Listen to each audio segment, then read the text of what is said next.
Hello students, welcome to my channel KS academy. যদি ভিডিওটি ভালো লেগে থাকে তাহলে চ্যানেলটিকে সাবস্ক্রাইব এবং লাইক করে আমার পাশে থেকো। চলো, আজকে তোমাদের উইলিয়াম শেক্সপিয়ারের লেখা সনেট 18টি পড়াবো। যে সনেট 18-এর নাম হলো shall I compare thee to a summer's day. এর বাংলা অর্থ হলো, তোমাকে কি আমি গ্রীষ্মের দিনের সঙ্গে তুলনা করতে পারি। অর্থাৎ কবি এখানে প্রশ্ন করছেন। এখানে দি দি শব্দের অর্থ হলো ইউ। ইউ মানে তুমি। এই ইউ শব্দের দ্বারা তিনি কাকে বোঝাতে চেয়েছেন? তার প্রিয় বন্ধু উইলিয়াম হার্ভার্টকে বোঝাতে চেয়েছেন, যাকে কখনো কখনো আর্ল অফ পেমব্রোক নামেও ডাকা হতো। আর কবি বলতে চেয়েছেন এই কবিতার মাধ্যমে যে life is temporary but art is permanent. অর্থাৎ জীবন হয় ক্ষণস্থায়ী কিন্তু শিল্পকলা হয় স্থায়ী।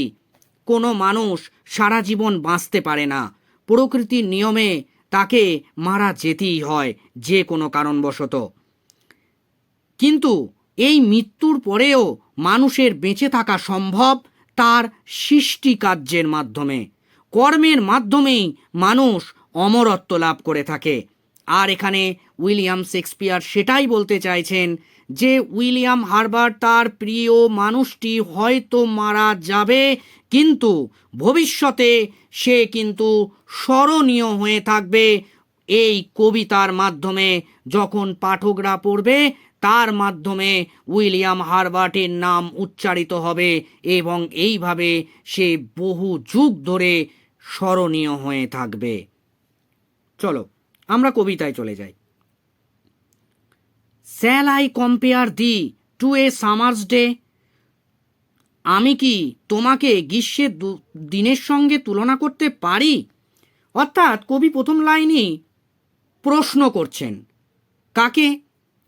তিনি প্রশ্ন করছেন তার প্রিয় বন্ধু উইলিয়াম হার্ভার্টকে, যে আমি কি পারি তোমাকে গ্রীষ্মের দিনের সঙ্গে তুলনা করতে। কেন?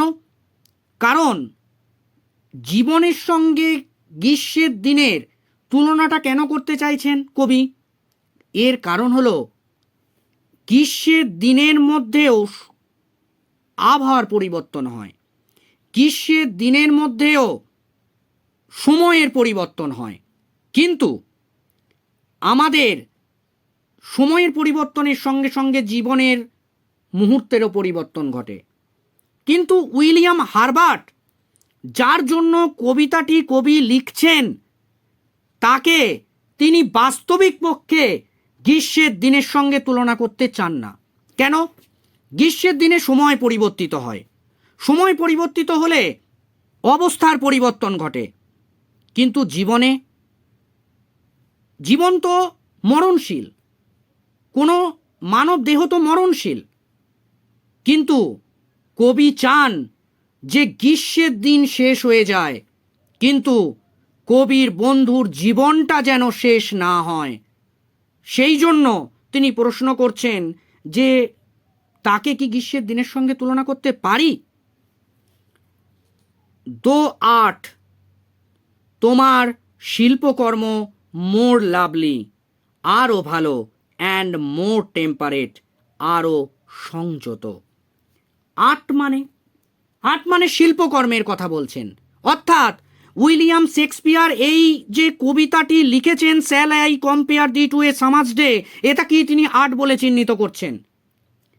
উইলিয়াম শেক্সপিয়ার অনেক দিন আগেই মারা গেছেন, কিন্তু তার এই কবিতাগুলো অমর হয়ে আছে ইতিহাসের পাতায়।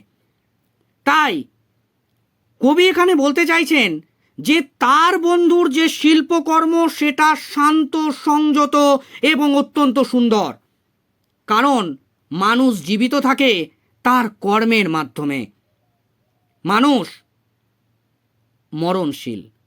তাই কর্মটাকে অবশ্যই ভালো করতে হবে। এখানে উইলিয়াম শেক্সপিয়ার তার বন্ধুকে নতুন করে জীবনদান দিয়েছেন এই কবিতার লাইনগুলোর মাধ্যমে। রাফ উইন্ডস, খারাপ বাতাস, ডু শেক, নাড়িয়ে দেয় দ্য ডার্লিং বার্ডস অব মে, মে মাসের প্রিয় কুসুম কলিগুলিকে। অর্থাৎ এখানে কুসুম কলি বলতে কি বোঝানো হয়েছে? ফুল জন্মাবার আগে যে কুসুম লক্ষ্য করা যায়, এখানে সেই কুসুম কলির কথা এখানে বলা হচ্ছে। গ্রীষ্মকালে আবহাওয়া কিন্তু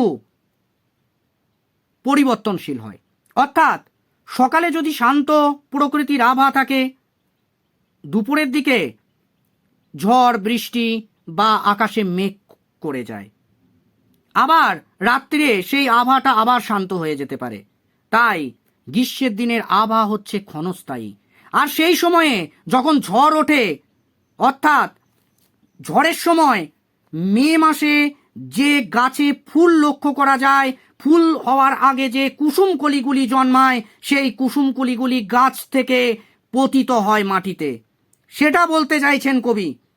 আবার কোনো কোনো কুসুমকলি যেগুলো গাছে থেকে যায়, সেগুলোকে ওই ঝোড়ো বাতাস একবার নাড়িয়ে দিয়ে যায়।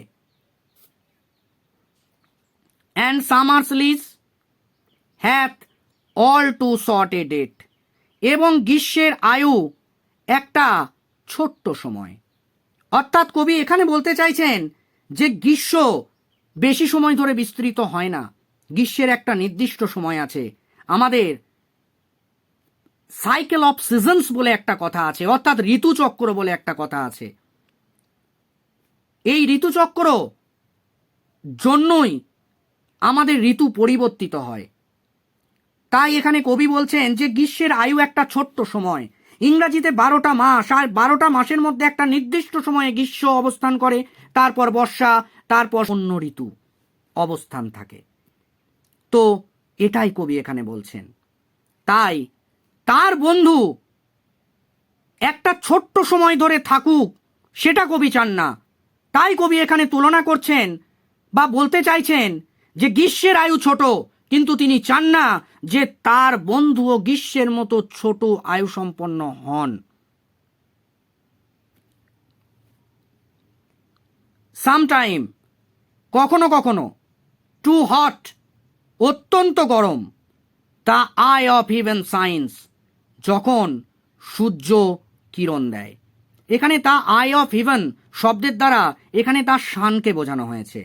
অর্থাৎ কবি এখানে বলছেন গ্রীষ্মের সময় আবহাওয়ার পরিবর্তন হয়, আর গ্রীষ্মের সময় কখনো কখনো সূর্য অত্যন্ত তপ্তভাবে কিরণ দেয়, আবার কখনো কখনো সূর্যের আলো নিষ্প্রভ হয়ে যায়।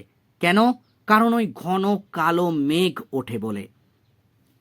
তাই এখানে বলছেন ছোট্ট সময়ের কথা কবি টেনে আনছেন, আর ছোট্ট সময় সূর্যের আলো শুধুমাত্র কিরণ দেয়। অ্যান্ড ওফেন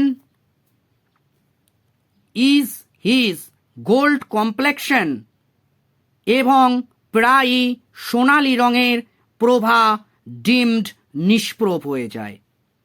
অর্থাৎ এখানে গোল্ড কমপ্লেক্সন শব্দের দ্বারা সোনালি রং বা সোনালি রঙের যে প্রভা, সেটাকে কবি বোঝাতে চাইছেন। কবি এখানে বলতে চাইছেন যে কখনো কখনো সূর্যের আলো যে পৃথিবী লোকের ওপর যে কিরণ দেয়, সেটাকে দেখতে খুব সুন্দর লাগে, সেই রংটাও সোনালি রঙের দেখায়। কিন্তু এই সোনালি রং বেশিক্ষণ স্থায়ী হয় না, সেটা নিষ্প্রভ হয়ে যায়। কারণ গ্রীষ্মের সময় আবহাওয়ার পরিবর্তন ঘটে কিছুক্ষণের মধ্যে। তাই কবি এই লাইনটি বলছেন, and every fair from fair, এবং প্রত্যেক সৌন্দর্য বস্তু থেকে সৌন্দর্য সামটাইম, কখনো কখনো, ডিক্লাইন্স, চলে যায়। অর্থাৎ কবি এখানে বলছেন যে গ্রীষ্মের সময় যখন রৌদ্র ওঠে এবং কোনো বস্তুর ওপর যখন পড়ে, তখন সেটাকে দেখতে সুন্দর লাগে, কিন্তু যখন সেই সূর্যের আলো যখন নিষ্প্রভ হয়ে যায় ঘন কালো মেঘের মধ্যে, তখন কিন্তু প্রত্যেকটা বস্তু থেকেও সেই সৌন্দর্যটা আর উপভোগ করা যায় না। সেটাই কবি এখানে বলছেন। বাই চান্স, অতর্কিতে, or nature changing course untrimmed, প্রকৃতির পরিবর্তনশীলতার রূপ চলতেই থাকে। অর্থাৎ কবি এখানে বলতে চাইছেন প্রকৃতির যে পরিবর্তনশীলতা, যে সাইকেল অফ সিজনস, সেটা চলতেই থাকে। বাট কিন্তু দ্য ইটার্নাল সামার, তোমার চিরন্তন গ্রীষ্ম, শ্যাল নট ফেড, বিবর্ণ হবে না। অর্থাৎ কবি এখানে বলতে চাইছেন, এখানে ইটার্নাল সামারকে নিয়ে আসলেন তার বন্ধুর সৌন্দর্যের সঙ্গে তুলনা করার জন্য। ইটার্নাল সামার মানে হচ্ছে চিরন্তন গ্রীষ্ম, যে গ্রীষ্ম কখনো নিষ্প্রভ হয় না, যে গ্রীষ্ম সময়ে সময়ে পরিবর্তিত হয় না। তাই এখানে কবি বলছেন যে তার বন্ধুর সৌন্দর্যকে তিনি চিরন্তন গ্রীষ্মের সঙ্গে তুলনা করলেন, আর এই চিরন্তন গ্রীষ্ম কখনো বিবর্ণ হয় না। nor lose possession of that fair though ost, তুমি কখনো অধিকার হারাবে না সেই সৌন্দর্যের যেটা তুমি অধিকার করে রয়েছ। অর্থাৎ কবি এখানে বলছেন তার বন্ধু অর্থাৎ উইলিয়াম হারবার্ট যে সৌন্দর্য অধিকার করে রয়েছে সেই সৌন্দর্য তিনি কখনো হারাবেন না। কেন? কারণ তার সৌন্দর্য লেখা হচ্ছে কবিতার মাধ্যমে, কবিতার লাইনের মাধ্যমে, যে লাইনগুলি অমর হয়ে থাকবে ইতিহাসের পাতায়। আর পাঠকরা যতবার সেই লাইনগুলিকে পড়বে ততবারই মনে পড়বে সেই উইলিয়াম হারবার্টের কথা। তাই যে সৌন্দর্য কবির বন্ধু অধিকার করে নিয়েছেন এই কবিতার লাইনের মাধ্যমে, সেটা কিন্তু কখনো কিন্তু হারাবেন না তিনি। nor shall death break the underest in his shade, মৃত্যুর ছায়া তোমাকে কখনো লীন করতে পারবে না। অর্থাৎ কবি এখানে বলতে চাইছেন হয়তো মৃত্যুর মাধ্যমে যে কোনো মানুষের জীবনের পরিসমাপ্তি ঘটতে পারে, এমনকি কবির বন্ধুও এই মৃত্যু থেকে বিরত থাকতে পারবেন না, কিন্তু কবির বন্ধু অমর হয়ে থাকবেন। কিভাবে? এই কবিতার লাইনের মাধ্যমে, এই সনেটটির মাধ্যমে। তাই কবি এখানে বলতে চাইছেন হয়তো মানুষ হিসাবে তার বন্ধু মরে যাবেন, কিন্তু তার বন্ধু অমর হয়ে থাকবেন এই কবিতার লাইনগুলোর মাধ্যমে। তাই তাকে মৃত্যুর ছায়া স্পর্শ করতে পারবে না। when in eternal lines, যখন এই চিরন্তন কবিতার মাঝে বহু যুগ পর্যন্ত তুমি বেড়ে উঠবে। অর্থাৎ কবি এখানে বলতে চাইছেন মৃত্যুর ছায়া কবির বন্ধুকে কেন স্পর্শ করতে পারবে না? এই জন্য স্পর্শ করতে পারবে না এই সনেটটির জন্য, এই সনেটের লাইনগুলোর জন্য। কারণ যখন কোনো পাঠক এই লাইনগুলোকে পড়বে তখনই কবির প্রিয় বন্ধু উইলিয়াম হারবার্টের কথা মনে পড়বে, আর তখন তার সৌন্দর্য বৃদ্ধি পাবে। তাই এখানে কবি এই লাইনটি ব্যবহার করেছেন। so long as man can breathe, সুতরাং যতদিন মানুষ শ্বাস নিতে পারবে, or eyes can see, অথবা চোখ দিয়ে দেখতে পারবে, so long lives this, এটা তোমাকে বাঁচিয়ে রাখবে দীর্ঘ সময় ধরে। অর্থাৎ এই দিস শব্দের দ্বারা দ্য লাইন্স অফ দিস পোয়েমকে বোঝানো হচ্ছে। এখানে কবি বলতে চাইছেন যে মানুষ যতদিন শ্বাস নিতে পারবে এবং যতদিন চোখ দিয়ে দেখতে পারবে ততদিন পাঠকরা এই কবিতাটিকে পাঠ করবে এবং পড়বে, আর এই পাঠ করার মাধ্যমে কবির বন্ধুর সৌন্দর্য আরও বৃদ্ধি পাবে। And this gives life to the, এবং এটা তোমাকে আরও জীবন দেবে।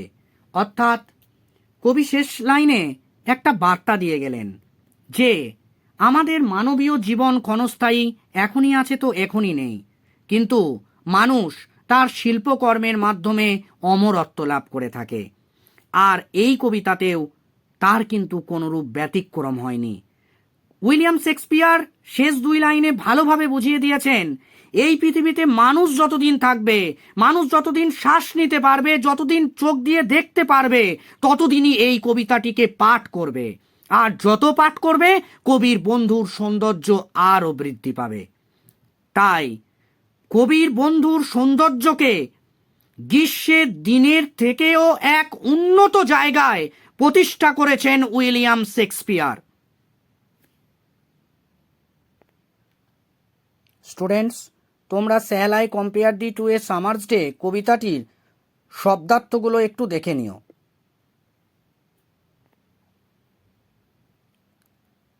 ইংলিশ লিটারেচারে দু ধরনের সনেট হয়ে থাকে, একটা শেক্সপিয়ারেন সনেট এবং অন্য সনেটটি পেত্রাক্কেন সনেট। শেক্সপিয়ারেন সনেটে কবিতার প্রথম 4 লাইনকে বলা হয় ফার্স্ট কোয়ার্টারেন, তারপরের যে 4 লাইন সেটাকে বলা হয় সেকেন্ড কোয়ার্টারেন, তারপরের 4 লাইনকে বলা হয় থার্ড কোয়ার্টারেন, এবং শেষের যে 2 লাইন অবশিষ্ট থাকে সেটিকে বলা হয় কাপলেট বা কনক্লুডিং কাপলেট।